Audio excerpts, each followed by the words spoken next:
What's up, space pirates?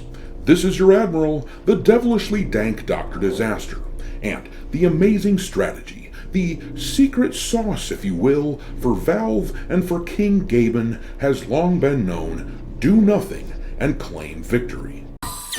I win again, just like always! How many times have we seen other gaming platforms make asses of themselves and cause gamers to shrug their shoulders and say, well, I guess I'll just upgrade my PC and keep playing on Steam? Valve has been so good at this, giving gamers exactly what they want for many, many years, allowing players to play what they want no matter what the mainstream establishment types think about it, that the US government has actually gotten involved with them and attempted to influence Valve. A sitting US senator essentially threatened that the government would crack down on the platform if Steam didn't throttle the accounts of people with profile pics of Pepe the Frog. But of course, Gabe Newell and Valve did what they always do, which is ignore it. Are you gonna bark all day, little doggy?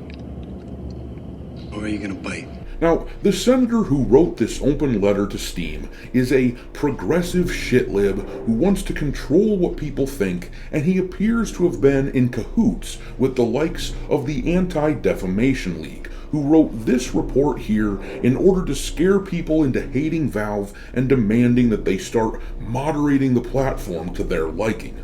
Well, the scare tactics and the lawfare, if that's what you want to call it, that didn't work, so these same people have tried something much simpler. If you will not be turned, you will be destroyed. It looks like the payment processors have finally done what the shitlib wing of the government could not do. They got Steam to bend the knee, to capitulate to their demands, essentially threatening to destroy them if they didn't do what they wanted, because now Steam has updated their terms and conditions, their guidelines for the publishers on the platform, to include following the standards set forth by the payment processors. It very much appears that the likes of PayPal, Visa, MasterCard, the thinking is that they threatened to pull their support for the platform if Steam did not capitulate, and Steam finally broke from their strategy and did something.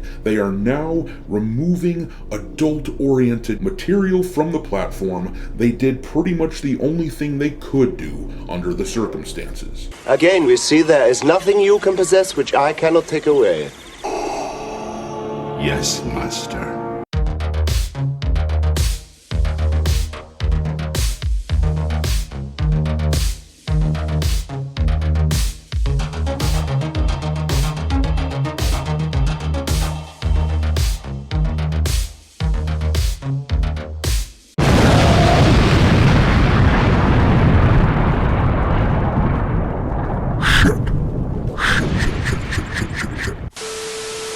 Alright, me hearties, make sure that you hit the like button on this video, share it with your friends, subscribe to the channel if you haven't already, and also, don't forget to follow me over on X, where my handle is Dr. Disaster 1. I keep a list on there of games lousy with wokeness pinned to the account at all times for your reference. One more thing, I started uploading some content onto Rumble too, so make sure that you follow Dr. Disaster on that platform also. But let's dig in to this Steam censorship story. This article here is from Game Rant. We're going to read it so that we can see how the game journalists are trying to spin this story, because of course, these are the sort of people who love the idea of censorship. Their ideas are completely dog shit and get rejected constantly in the gaming spaces, so I imagine they are absolutely giddy with the idea of their corporate masters enacting some level of control over Valve and Steam.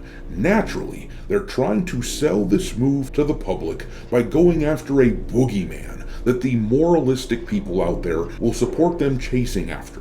But this is a slippery slope, and I've seen way too many of those steep drop slopes to listen to anyone when they try to use the slippery slope fallacy argument against me. But anyways, let's read. On July 16th, Steam updated its game publisher rules to include a clause that prohibits content in violation of any standards set forth by Steam's payment processors, banks, or network providers. Following the rule change, Steam has removed some adult-oriented games from its storefront that violate the updated guidelines. And that right there is the boogeyman that they're simply targeting first. They're going after adult content. And I've got to say, I'm not a person who plays that stuff. Stellar Blade or The First Ascendant, something like that, is about as risque as I'm ever gonna get. But I also don't care if someone else wants to play something more risque than that. It doesn't bother me at all. I don't care. It's their business. But we're going to skip past a recap of what Steam has done recently and read from here, where it says, while Steam still contains a repository of adult-only games, the storefront is starting to crack down on specific content that game developers are allowed to publish. Valve has updated the Steamworks onboarding rules and guidelines about the content that can be distributed on the storefront, which I'm going to show you in a second here. But it says then, while rules that prohibit games containing hate speech, defamatory statements, or similarly egregious content from being published on Steam have long been in place, a 15th rule was added that targets specific adult-only content. Alright then, let's stop and take a look at what they've added. These are the current guidelines and rules for Steam, and that highlighted part at the bottom is the 15th guideline that has been added to the list of what publishers should avoid putting on Steam. The verbatim on this guideline says, content that may violate the rules and standards set forth by Steam's payment processors and related card networks and banks or internet providers. In particular, certain kinds of adult-only content. Now, the most important part of that highlighted area are the words "in particular," because it means that these guys can now set the tone for everything allowed on Steam. In particular does not limit it to only adult-oriented content. It means that there's going to be a focus on it, but of course that sort of thing can branch out, and eventually, if someone makes a game that doesn't conform to their progressive worldview, these guys have to simply snap their fingers, change their own terms and guidelines, and that's it. Steam is now bound to follow their lead. The adult-only stuff is a Trojan horse, mark my words. These payment processors are a hive mind of globalistic shit-lib thinking, and they have used their influence to bully the internet at large into following their orders, because the problem is that there is no competition for these people. There's no one else to turn to if they decide to shut you down. And that's why I don't blame Gabe Newell and Steam here. I'm disappointed that this happened, but I don't see any other feasible alternative for them. What else could they have done?